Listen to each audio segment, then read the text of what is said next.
All right, just hours after delivering what many call his toughest immigration speech yet, Donald Trump says he's actually softening his approach. Last night, a doubling down on the border wall, a promise of no amnesty, and a vow to detain any illegal immigrants apprehended, ending the idea of catch and release. Watch.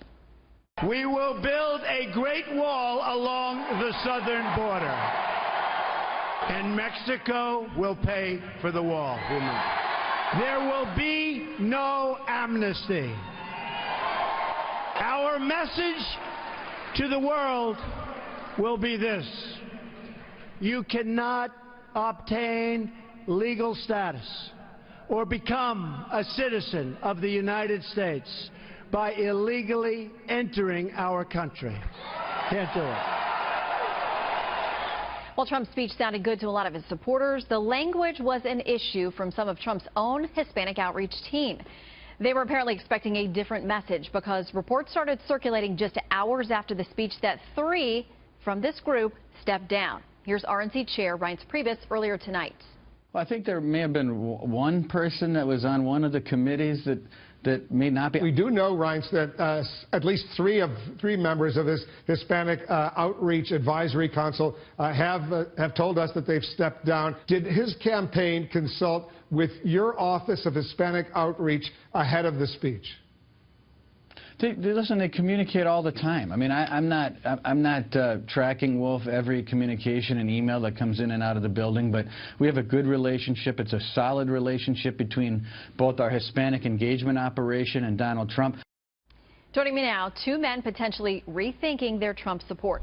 Jacob Monty, a former member of Trump's National Hispanic Advisory Council, and Alfonso Aguilar, Executive Director of the American Principle Project's Latino Partnership. Gentlemen, we thank you both for coming on tonight. Thanks for having me. All right, Jacob, it sounds like you have made your decision. What was it that changed your mind, and will you be able to support Mr. Trump in any way? Well, let me say it's a tough decision because I realize that not supporting Donald Trump means that it's more likely that Hillary wins, right? And Hillary's unacceptable. Count me as a never Hillary person, but I can't be part of his Hispanic Advisory Committee, and I can't support him anymore. Did you, Look, let me ask you this, did you get a different sense of him? Because I know a couple of weeks ago there was a meeting, you all were a part of that. There were trickles after that saying, hey, listen, we really do think he's softened up. We think that there is a good way forward here. There were some who took that the next step and said, oh, he's caving in on things like amnesty and that kind of thing. But was there such a difference in what you heard in that private meeting and what you heard last night? Is that what did it for you? Absolutely. When we met with them on the 20th of August, he was prepared, he was compassionate, he was realistic. He sounded like a businessman. He acknowledged that the 11 million who were not criminals needed some accommodation, whether it was internal touchback or going back to their home countries quickly. But none of that was in the speech. And they built this speech up to be the seminal speech of the campaign on immigration. And they did not deliver. It was just populist propaganda taken from the talking points of FAIR and Numbers USA. And these aren't conservative groups. Let me bring hear a conservative last night. Let me bring in Alfonso on this as well, because I know that you said you took a big chance. You really wanted to support Mr. Trump, that you kind of stuck your neck out here. You say that you are not somebody who's going to support Hillary Clinton. But where are you today with regard to Mr. Trump? No, like Jacob, I've withdrawn my support from Mr. Trump.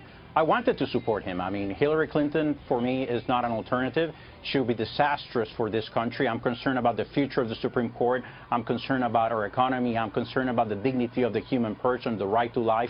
She'll be disastrous in all those areas.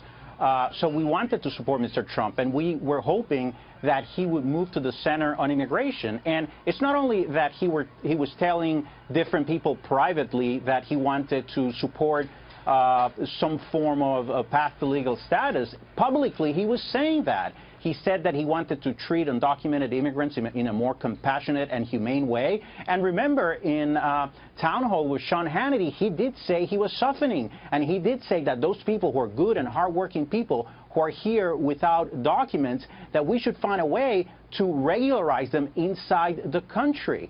Now, we waited. We hoped that that speech was going to be constructive. You know, we were sticking our neck out because we were, I mean, just yesterday I was on this network supporting Mr. Trump, hoping that he was going to be constructive on the issue, and he gave a speech where he proposed a plan that is worse than what he has proposed initially. It was a nativist plan. The message to undocumented immigrants, to all of them, even if they've been here for 20 years and are good, hard-working people, the message was, you know, you have to self-deport or we will deport you. And if you leave, if you want to return, that is not guaranteed. I mean, at the beginning, when he started his campaign, he was saying that the good people would leave and they would re-enter immediately. That's something he said continuously.